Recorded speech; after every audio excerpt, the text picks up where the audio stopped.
什么是鼻中隔延长？台湾人鼻子普遍都比较小、比较软，本身结构已经很脆弱的情况下，我们如果再试着去拿鼻中隔软骨的话，有时候会造成整个结构面的不稳定，或甚至会垮掉。大部分人是不适合的，不适合的人怎么办呢？我们就要用后续介绍这几种方法。一心一意造就你的美丽。大家好，我谢东义医师。上一集我们谈到隆鼻手术，3根鼻背有哪些材质？还没有看的冬粉记得去看哦。今天我们要继续谈隆鼻鼻头的材质有哪一些。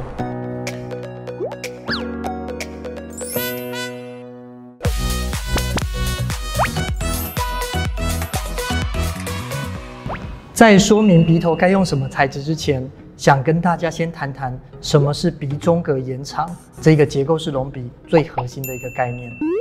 所谓的鼻中隔延长呢，我们首先来谈谈什么叫做鼻中隔。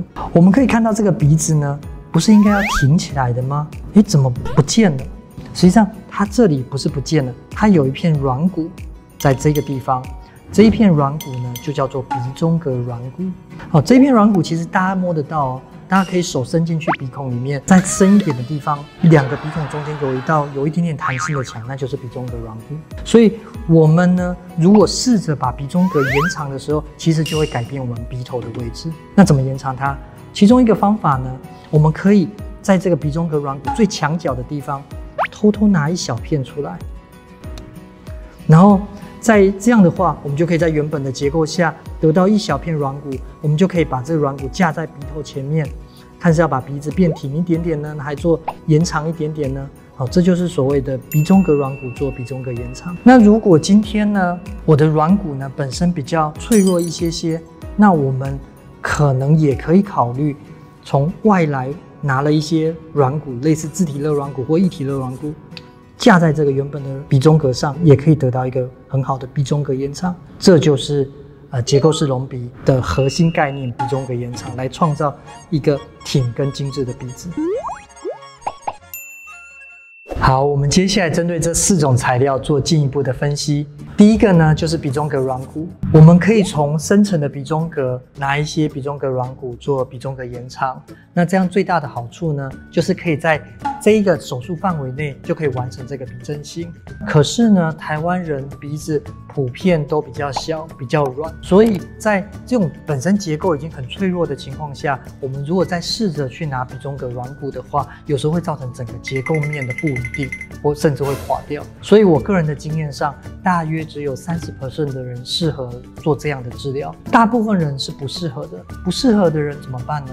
我们就要用后续介绍这几种方法。第二个我要介绍的就是自体肋软骨。自体肋软骨呢，就是在这里多一个伤口，我们就可以拿出一段肋软骨来，我们就可以得到一个很充足而且品质非常好的一个肋软骨。这软骨的条件非常好，所以它可以把鼻中隔延长做得非常的稳定，这是它最大的好处。它的缺点呢，就是可以想象这里就多一个伤口，会有痛啊，或者是手术痕迹的一个问题。除了初次的鼻整形以外，我们也很常使用在重修手术。原本的材料都已经用完了，所以我们要选择软骨的话，只能选择用自体肋软骨来做重修。第3呢，就是说，假设我不喜欢这里多一个伤口的话，我其实就可以考虑使用异体肋软骨。它实际上是用购买来的，是捐赠的，从美国那边过来。其实它 FDA 有认证过它的无菌性啊、过敏性都被处理得很好，所以它其实也是一种非常好用的一个鼻整形材料。那它有一个小缺点，就是它的吸收率相对自体肋软骨来说不稳定一些。10个人里面做异体肋软骨，1年后9个人都会非常的好看，非常的稳定，而且这9个人稳定之后，未来的变化，1年后的变化就会非常的小。可是1年内呢，的确10个人里面有1个人，他会因为体质的关系吸收多一点点，鼻头是有可能会稍微往下掉的。好，那这样的话有可能需要重修。好，这就是异体肋软骨它的一个材料的限制。那另外有2种人呢，我个人是比较不建议使用异体肋软骨的。第一个是有抽烟的人，第二个是多次手术的人。这2种人在异体肋软骨的吸收率会再更不稳定一些，所以在使用上要更小心。那第4种呢，就是人工骨片。人工骨片就比较没有吸收率的问题，人工骨片发生问题的机会非常的少。可是假设发生问题，常常是跟感染跟穿出是有关系的，所以在这种材质的使用上，需要找特别有经验的医师才会得到相对的安全。Oh my god！ 那刚刚我们谈到的是怎么样做鼻中隔延长，就是把整个鼻子变挺或延长。可是呢，我们还需要一些软骨来雕塑鼻尖的光阴感。那这些软骨的材料呢，我们可以采取使用软骨，然后自体肋骨、异体肋骨，这些都是还不错的材料。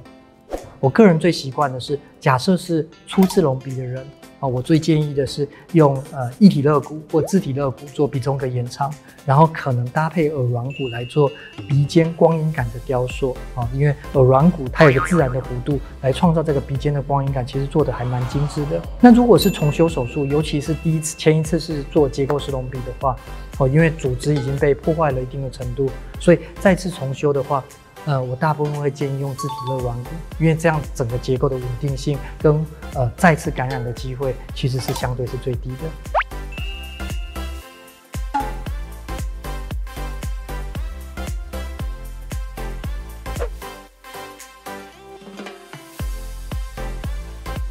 我是谢东颖医师，各位如果要做鼻整形的时候，会比较偏向是使用 A 自体肋骨 ，B 异体肋骨。欢迎底下留言告诉我你们的想法。如果喜欢今天的影片，欢迎帮我们按赞、订阅、分享、开启小铃铛。我们下次见。OK。哇，还有重修。OK， 好，还有重修。OK。